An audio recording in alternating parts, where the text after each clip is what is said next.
Merry Christmas, everyone. It's wonderful to be with you, and I'm so glad that you are here. This is a great day, and an important day. I've been contemplating the importance of this as our children have gathered at 2 o'clock already to do one pageant, and then they'll come back at 6 this evening, and there will be a sort of full-scale pageant downstairs. And I was talking to one of the kids in the toddler pageant who who said, "Why does Jesus have to be born again?" But she did it in the way that only that hybrid between a toddler and a teenager that these kids can be sometimes can do it. So why does Jesus have to be born again and again and again and again and again, right? And no matter what I said, the answer, of course, was I would say something and she would say, "But why? But why?" So I was pushed into answering that question a number of times and wondering about it a whole lot. Why is this important? Why is it important that one more year we read that story? Why is it important that one more year we see a pageant? I'm convinced that the reason is because every single year Christmas kind of comes by in a flash and we only get to glimpse a little bit of it.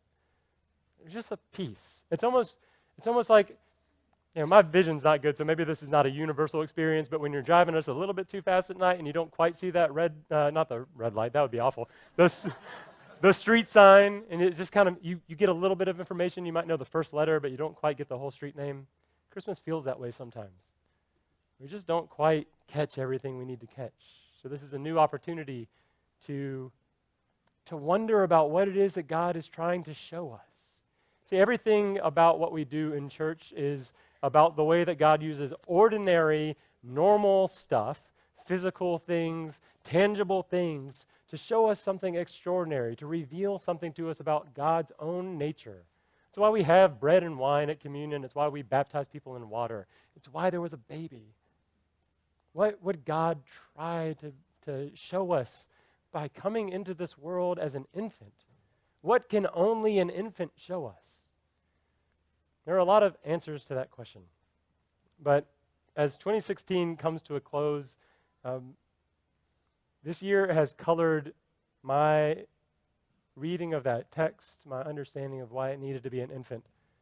At 2 o'clock, two of our parents of a brand new baby were up here as Mary and Joseph, and they brought Adeline, their tiny little, maybe 3-month-old at this point, to be baby Jesus. And I could see in their eyes that experience of wonder at looking at a child, at that infinite wonder and the total lack of fear. Like there's a different type of fear that comes when you look in the eyes of a tiny baby, but then there's that being drawn in. So God, I think, came into this world not to be feared. God came into this world to be held and to be loved, to bring love out of our hearts. And God did that by coming into this world as an infant. There's one thing that I think is maybe even more important. Again, something you could just see as these new parents held their little daughter, and Adeline would reach out her hand and grab their fingers, right? Y'all have experienced this, no doubt, before. That indiscriminate grasp of an infant that will reach out to anything that is close enough to be held, right? And just hold on to it. It doesn't matter who you are. It doesn't matter where you've come from, what you've done before, what color your skin is, or anything else about you, right? If you are close enough to be held by that child will reach out his or her hand and hold you. I think this is a chance for us to remember that that's the way God chose to appear in this world. As one who reaches out his hand indiscriminately to hold you and to hold me. It doesn't matter who we are, where we've been, what we've done. It doesn't matter. If you're close enough to be near to God, you're close enough to be held by God and be loved by God. And that's all God wants, I think, out of us. It's just to be close enough to hold and to be held. I know we all have different opinions about the way that the year has gone, but I think most of it, come on, Carrie Fisher had a heart attack last night, right? This was a tough year. Princess Leia had a heart attack. It was a hard year. It was a year full of division. It was a year full of anything but, I think, a spirit of us holding each other in love.